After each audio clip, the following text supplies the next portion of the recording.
Hello everyone and welcome to another video. Today I will show you how to upgrade or replace your CPU, otherwise known as the processor. Before purchasing a new processor, you will need to know your motherboard socket. This can be found on your motherboard box or online. To find it online, type your motherboard model number into Google and you should see the supported socket. Once you have done that, you can go and pick out your CPU, making sure it's supported by your motherboard socket. Okay, as you can see, I have chosen the CPU I want to use, and the CPU I've chosen is the A8 5600K from AMD. Now once you've made a decision, we're just going to triple check that this processor is actually supported. Now all you want to do is type in your model number and processor support list into Google and then click on the first link. Now you should see a bunch of CPUs that are supported. Now what you want to do is copy the last bit of the CPU name, go back onto the CPU support list, click the three dots, click find, and then just paste it in. There you go, AMD A8 5600K. There it is.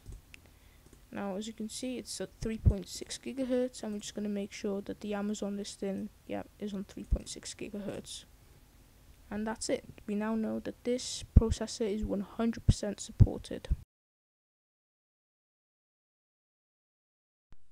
Okay, as you can see, I've got my motherboard out from my computer, and before we install our new CPU, we're obviously going to need to take the old one out. So here's my heatsink. I've got an AMD processor, so an Intel processor will be different. But firstly, you're just going to need to unplug this wire. Now this is your CPU fan, so the fan on top of the heatsink. Now you just want to take the cooler off. Now for me, I just have to release this clip, and then if I flip it around to show you,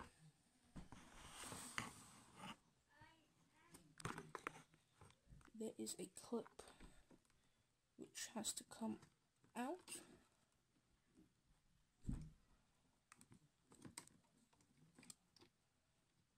So you can just pull it out, and there we go. I've gotten the heatsink off. As you can see, there's old thermal paste on there, so we're going to need to clean that off. But just lay that to the side. And I'm just going to turn the motherboard around.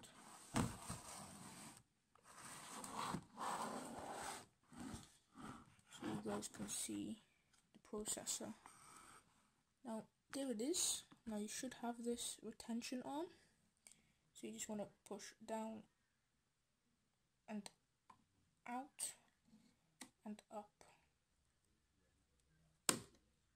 Okay, so I just realized I have to pull this arm all the way out before the CPU unlocks. So if you got an AMD processor, make sure you pull this retention arm all the way out, because before it was in a bit and I just have to pull it out. And there we go. There's the processor with a bunch of thermal paste. Now just put it on top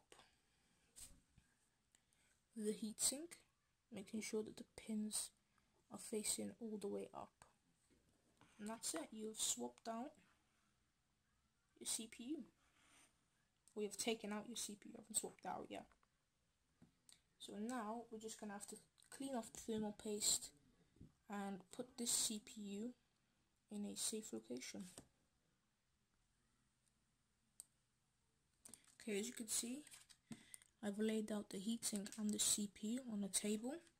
Now to store it, you're going to want something like this. Now this is just a little sort of box that my CPU came in, and the CPU can just sit in this little area. But before we do that, we're going to have to clean off that old thermal paste. Now you can use anything really, you can use rubbing alcohol, but I'm just going to be using sort of baby wipes.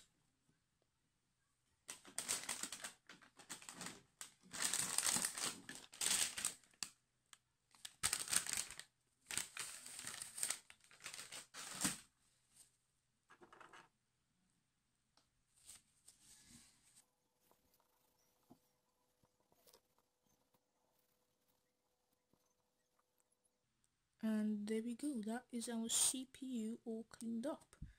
Now when you're cleaning it, make sure you grab it by the sides and make sure you don't touch any of these golden pins, because if any of these pins get bent, then your CPU is pretty much broken and it won't work and it won't fit into the socket properly. So again, place it down flat for now until you grab this. I'm just going to open it, and you can just put your CPU in like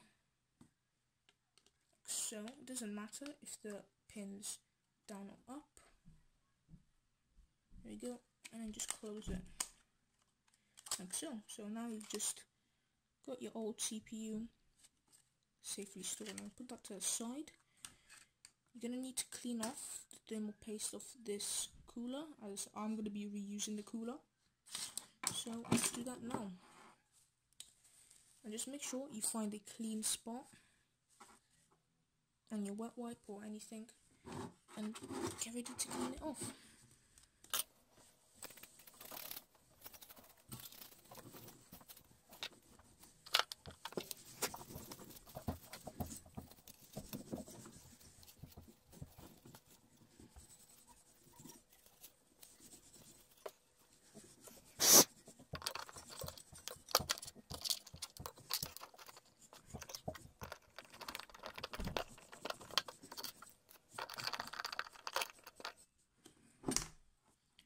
And there we go, that is our CPU cooler all clean.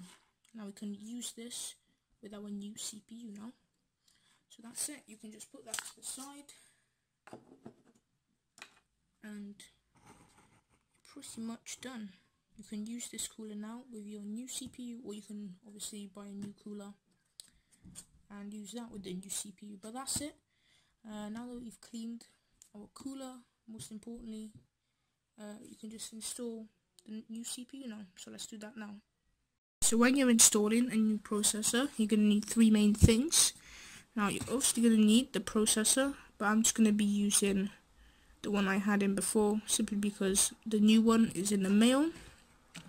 You're going to need your CPU cooler with a clean base.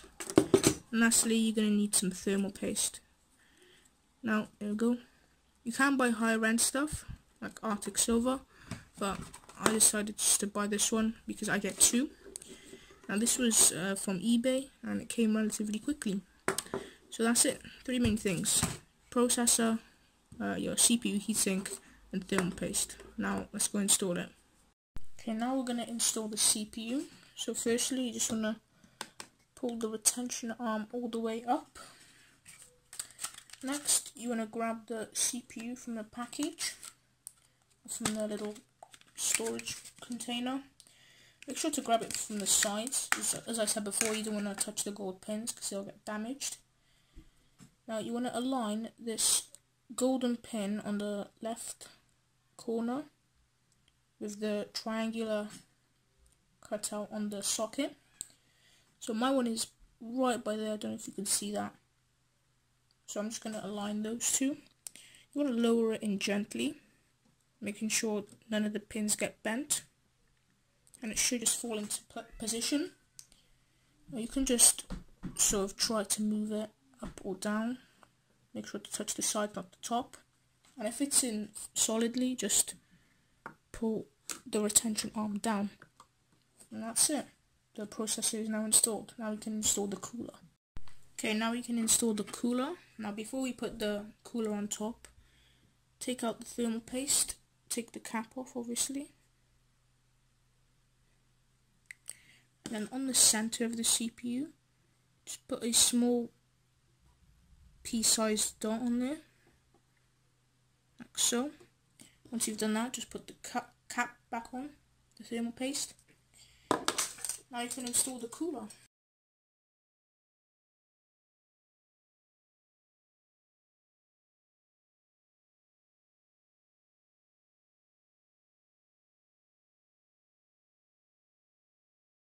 Okay, as you can see, I've managed to put the system back together. And if you just have a look at our BIOS, we have the CPU detected there, and the temperatures are relatively low or idle. Now, one thing I forgot to mention is you have to plug the CPU fan connector back once you put the heatsink on. But that's it. We have now sort of replaced or upgraded our CPU. Hopefully this video has helped you. If it has, make sure to drop a like, and I'll see you guys next time.